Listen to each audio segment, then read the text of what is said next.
Hi எல்லோரும் எப்படி இருக்கீங்க? Welcome to Hari DNS. இன்றைக்கி வந்து ஒரு சமையல் வீடியோ தான் பார்க்க போகிறீங்க. பொங்கல் சாம்பார் வச்சு உங்களுக்கு காமிக்க போகிறேன். ஏற்கனவே நான் வந்து பருப்பு வேக வச்சுட்டேன். இப்போ வந்து குக்கரை அடுப்பில் வச்சு எண்ணெய் ஊற்றி கடுகு கறிவேப்பிலை போட்டுட்டு கொஞ்சம் சோம்பு உளுந்து கடலைப்பருப்பு போட்டு வெங்காயம் தக்காளி போட்டு நல்லா வதக்கியிருக்கேன். பொங்கல் சாம்பாருக்கு நிறைய காய்கறி போடலாம். கேரட், பீன்ஸு, கத்திரிக்காய், முருங்கைக்காய், முள்ளங்கி இப்படி நிறைய காய்கறிகள் போட்டு செய்யலாம். செம்மையாக இருக்கும். என்கிட்ட இன்றைக்கி என்னென்ன காய்கறி இருக்குதுன்னு பார்த்தீங்கன்னா, கேரட் இல்லைங்க, கத்திரிக்காய், அவரைக்காய், பீன்ஸ் அந்த காய்கறி தான் இருந்துச்சு. ஸோ அதை வச்சு குழந்தைங்க கேட்டாங்க, அம்மா பொங்கல் சாம்பார் சாப்பிடணும் போல் இருக்குது அப்படின்னு. சரி, அதனால் அதை வச்சு ஒரு பொங்கல் சாம்பார் சூப்பராக செஞ்சுருக்கேன். அதை உங்களுக்கு நான் காமிக்கிறேன் பாருங்கள். இந்த மாதிரி வெங்காயம் தக்காளி போட்டு நல்லா வதக்கிட்டிங்களா, கொஞ்சம் தக்காளி நல்லா வதங்கணும். வதங்கினதுக்கப்புறமா காய்கறியை சேர்த்துக்கோங்க. அதை பாருங்கள், அவரைக்காய் போட்டிருக்கேன், பீன்ஸ் போட்டிருக்கேன், அடுத்து கத்திரிக்காய் போடுவேன். இந்த 3 காய்கறி தான் இருந்துச்சு. இதை போட்டு கொஞ்சம் காய் நல்லா வதங்கினதுக்கப்புறமா மிளகாத்தூள். இதை வீட்டிலே அரைச்சதுங்க. நான் கடையில் விற்கிறதெல்லாம் வாங்க மாட்டேன். நானே என் கையால் வீட்டில் அரைச்ச தூள் தான் இது. மிளகாத்தூள், கத்திரிக்காவை போட்டுங்களா, போட்டு இந்த மாதிரி நல்லா வதக்கிட்டு குழம்புக்கு தேவையானது மிளகாத்தூள். இப்போ இந்த இதுக்கு வந்து ஒரு ஸ்பூன் போட்டால் போதும். நான் 1 ஸ்பூன் மிளகாத்தூள் போட்டிருக்கேன். நல்லா கொஞ்சம் வதக்கி விடணுங்க.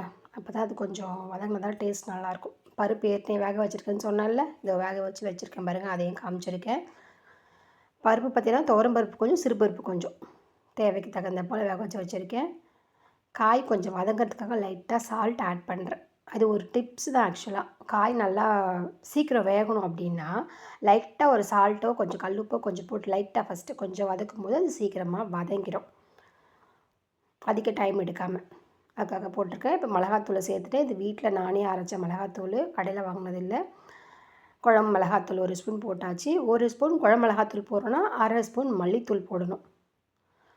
இது வந்து பொங்கலுக்கான சாம்பார் இல்லையா, கொஞ்சம் மல்லித்தூள் சேர்த்தா தான் டேஸ்ட் நல்லாயிருக்கும். மல்லித்தூள் போட்டாச்சு, தேவையான உப்பையும் போட்டாச்சு. இப்போ நல்லா கொஞ்சம் இதை வதக்கி இப்போ பருப்பு எடுத்து ஊற்றிட்டேன். பருப்பு எடுத்து ஊற்றி கொஞ்சம் நல்லா கிளறி விடுங்க. கிளறி விட்டுட்டு ரொம்ப சொதன்னு திக்கு பதத்தில் இருக்கக்கூடாது. இன்னும் கொஞ்சம் தண்ணி சேர்த்து ஓரளவு செமி கிரேவியாக இருக்கணும். அந்த அளவு இருக்கும்போது தான் நல்லாயிருக்கும். ரொம்ப தண்ணியாகவும் ஓடக்கூடாது, ரொம்ப திக்காகவும் இருக்கக்கூடாது. பொங்கல் சாம்பார் ஒரு மீடியமான கன்சிஸ்டன்சியில் இருக்கணும். அப்போ தான் அது நல்லாயிருக்கும் சாப்பிட்றதுக்கு டேஸ்ட்டு. அதுக்கு தான் தேவையான தண்ணியை கொஞ்சம் மறுபடியும் ஊற்றி குக்கரை வந்து ஏற்றியாச்சு.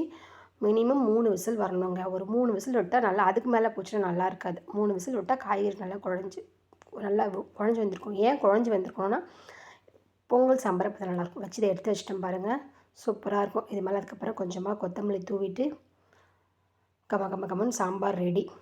அடுத்தது பொங்கல் வைக்க போகிறேன். பொங்கலுக்கு இந்த டம்ளரில் நான் 1/2 டம்ளர் பாசிப்பருப்பு எடுத்திருக்கேன். இதில் 1 டம்ளர் நான் அரிசி போட்டிருக்கேன். நான் 1 டம்ளர் அரிசி போட்டேன்னா 1/2 டம்ளர் பருப்பு, அந்த ரேஷியோ தான் நான் யூஸ் பண்ணுவேன். ஒவ்வொருத்தர் ஈக்குவலாக கூட போடுவாங்க. எனக்கு என்னமோ அந்த டேஸ்ட் பிடிக்கிறதில்ல, அதனால் 1/2 டம்ளர் போட்டிருக்கேன். போட்டாச்சு. தேவையான உப்பை போட்டுட்டேன். 1 டம்ளர் அரிசிக்கு 5 டம்ளர் தண்ணி வச்சுருக்கேன். 1/2 டம்ளர் பருப்பு போட்டிருக்கோம்ல, ஸோ வந்து அந்த கால்குலேஷன் படி 5 டம்ளர் தண்ணி வச்சுருக்கேன். வச்சு குக்கரை கேஸில் ஏற்றிட்டேன்.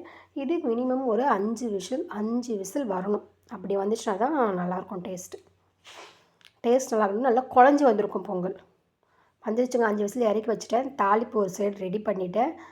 நெய் ஊற்றியாச்சு. நெய் ஊற்றி இன்றைக்கி எங்கிட்ட வந்து முந்திரி இல்லை, இருக்கிறத வைத்து சமைப்பது தான் சமையலோட சிறந்த முறைன்னு நான் நினைப்பேன். அந்த மாதிரி மிளகு, ஜீரகம், கறிவேப்பிலை அதை வச்சு நெய்யில் பெருங்காயம், கண்டிப்பாக பெருங்காயம் போடணுங்க பொங்கலுக்கு.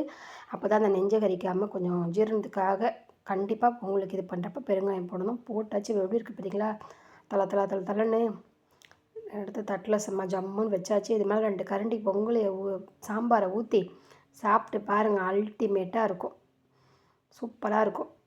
சாம்பாரை ஊற்றிட்டேன், சூப்பராக இருக்கும். இந்த மாதிரி நீங்களும் உங்கள் வீட்டில் வச்சு ட்ரை பண்ணி பாருங்கள்.